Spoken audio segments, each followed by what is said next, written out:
On May 9th, 2025, we had the announcement of the title for the next film in the Monsterverse, Godzilla and Kong Supernova, followed by the first official teaser being published on YouTube, giving us a look into what we could come to expect from the sixth installment of the Monsterverse.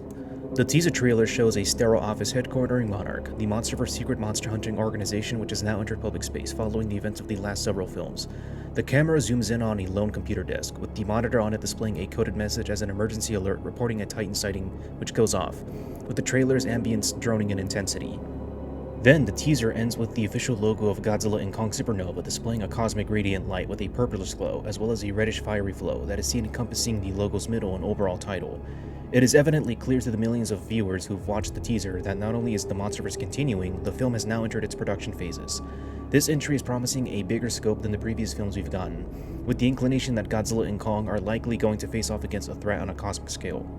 Even before the teaser dropped, there were already many fan theories circulating online on what kaiju villain will be featured in Godzilla and Kong 3. Was it going to be Ghidorah returning? Destroya? Mecha King Ghidorah? Gigan? An original Titan like Scar King and Shimu from Godzilla and Kong: The New Empire? Or something else? The most popular of these theories is none other than Spacegodzilla, the cosmic doppelganger of Godzilla who first appeared in Toho's 1994 film Godzilla vs. Spacegodzilla, and would later appear in various other Godzilla-related media. Spacegodzilla is one of the most popular kaiju in the Godzilla franchise, despite being another Godzilla-looking character with the same antagonistic role as other Godzilla lookalikes. The kaiju is known for its intimidating presence, space crystal aesthetics, large size, gravity-defying abilities, and holding a dark mirror to the king of the monsters that made the character a fan favorite of the Heisei era, even as his character did unspeakably horrible actions that made him such a formidable threat. We'll explore whether or not Godzilla and Kong Supernova will see the return of Spacegodzilla and discuss just how his role, appearance, and presence on screen could change the course of the Monsterverse if the fan theories turn out to be true.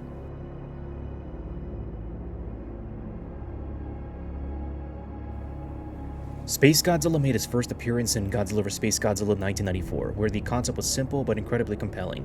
A fragment of Godzilla's DNA is launched into space, either through Biollante spores or through Mothra cells, and mutates after colliding with a black hole, creating a cosmic superweapon. Spacegodzilla's creation is famously bizarre but uniquely Heisei, as we see during Mothra's departure at the end of Godzilla vs. Mothra. Trace amounts of her DNA mixed with Godzilla's genetic material were exposed to a black hole or cosmic anomaly. The result was a twisted, crystallized, hyper-evolved mutation that fused Mothra's benevolent cosmic role with Godzilla's destructive biology. It is why Spacegodzilla embodies a corrupted reflection of Godzilla, featuring cosmic energy fused with kaiju biology, and abilities like crystalline structures, telekinesis, spiral corona beam, and gravity manipulation, combined with cold intelligence and malice, unlike Godzilla's animalistic instinct. His look alone made him iconic: massive shoulder crystals, glowing fins, and a silhouette that looks alien and godlike. He later appears in games, comics, and fan discussions as one of the strongest foes Godzilla has ever faced. A huge part of this is helped by Spacegodzilla's suit actor Ryu Haruya, who also played Godzilla in Godzilla vs. Mechagodzilla 2. Haruya's physical performance is a major part of why Spacegodzilla feels so heavy, cold, and imposing. His slow, deliberate movements, using the massive shoulder crystals as weight anchors, give the creature an otherworldly regality, almost like a drifting, malevolent planet given form. In the Heisei era, suit acting defines personality, and Haruya's work contributed directly to Spacegodzilla's enduring fan popularity. Despite not returning in any film after, he would later go on to appear in video games, comic books, toy lines, and even a cameo as a set toy figure in Toho's Godzilla Final Wars, which was the sixth and final film of the Millennium era. Fans love him because he is the ultimate evil Godzilla, but with a cosmic twist that's impossible to mistake for a simple clone.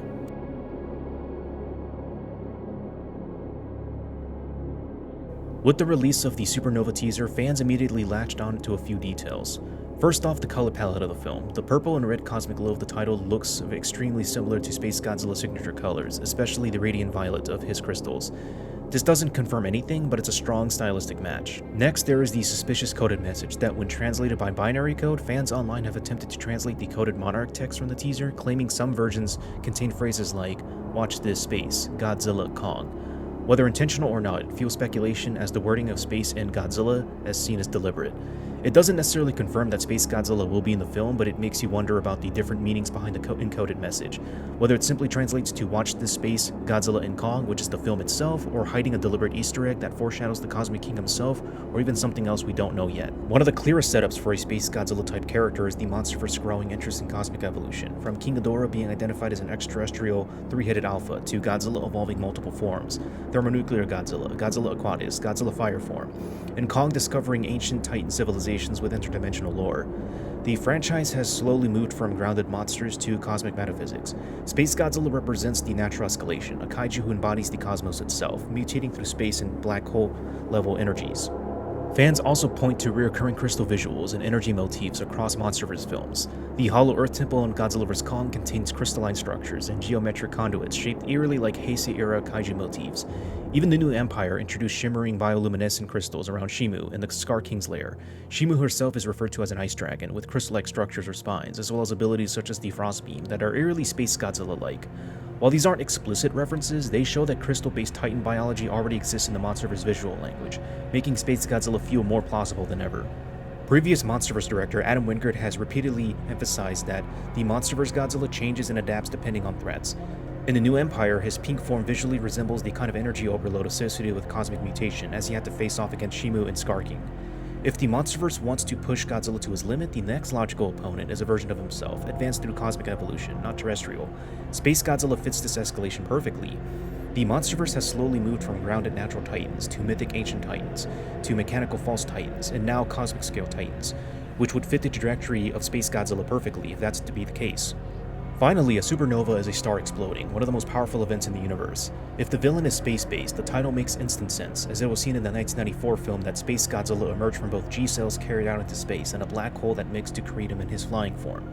It makes sense that when one thinks about it, how these could all line up to introduce Space Godzilla into the Monsterverse, as long as it is done with the right amount of realism and cosmic fantasy.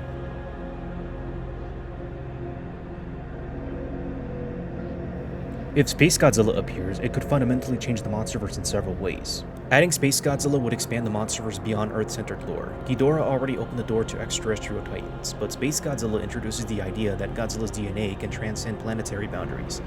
This sets up a cosmic hierarchy of monsters, titans born not only on Earth or alien planets, but in cosmic anomalies, nebulae, gravitational wells, and black hole phenomenon, pushing the stakes far beyond the terrestrial battles we've seen. Space Godzilla is the first enemy that acts as Godzilla's shadow, not symbolically like the Mutos or politically like the Scar King, but ontologically. He is a cosmic reflection, deepening the origins of Godzilla by showing us that Titan DNA exists outside of Earth. Imagine Godzilla-like beings that can cosmically be replicated, the hollow Earth energy that has galactic implications. It reframes Godzilla not just as an animal or a force of nature, but as a mythic archetype capable of having divine counterparts or distorted cosmic reflections. If Space Godzilla appears, he becomes an anchor for future cosmic titans, Biollante mutations in space, crystal civilizations, deep space alpha species, or Monsterverse's own original cosmic kaiju. He would be the MCU Thanos movement of the Monsterverse, the first sign that the scale is about to go universal. It would overwhelm human technology and Monarch, as Space Godzilla's abilities would be on a different category with gravity manipulation, telekinetic barriers, crystalline structures erupting from the ground, or channeling some cosmic energy that covers whole cities that would bring humanity and other titans to its knees.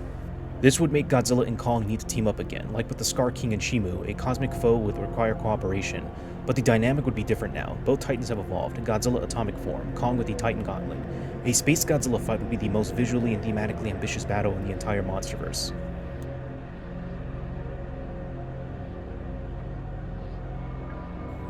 So, will Space Godzilla appear in Godzilla and Kong Supernova? Here's my take. It's possible but not guaranteed.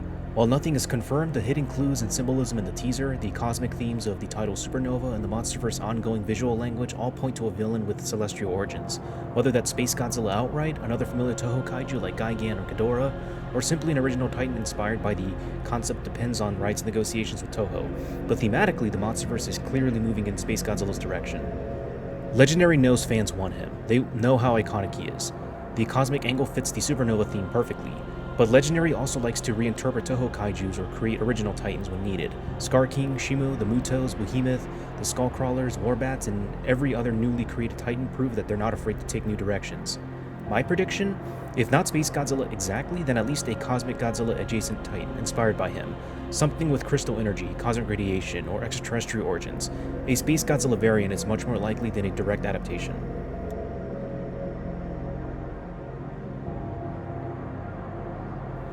This was the video covering the question of whether we will see Space Godzilla appear in Godzilla and Kong Supernova. The teaser hints, the colors, the coded messages, and the Monsterverse direction all make it a very real possibility. But even if they don't adapt him directly, the concept of a cosmic Godzilla-like threat feels inevitable. Either way, Supernova is shaping up to be the most ambitious Monsterverse film yet, and hopefully delivers on everything that fans hope it will, come March 26, 2027. Let me know in the comments, do you think Space Godzilla will appear? Are the clues legit, or are the fans reading too deeply? And if not Space Godzilla, what Titan do you think is coming next? As always, feel free to leave a like, comment down below, share the video, and subscribe to the channel so that you don't miss the next upload. This was Saurian Studios 1207, signing off, and long live the king.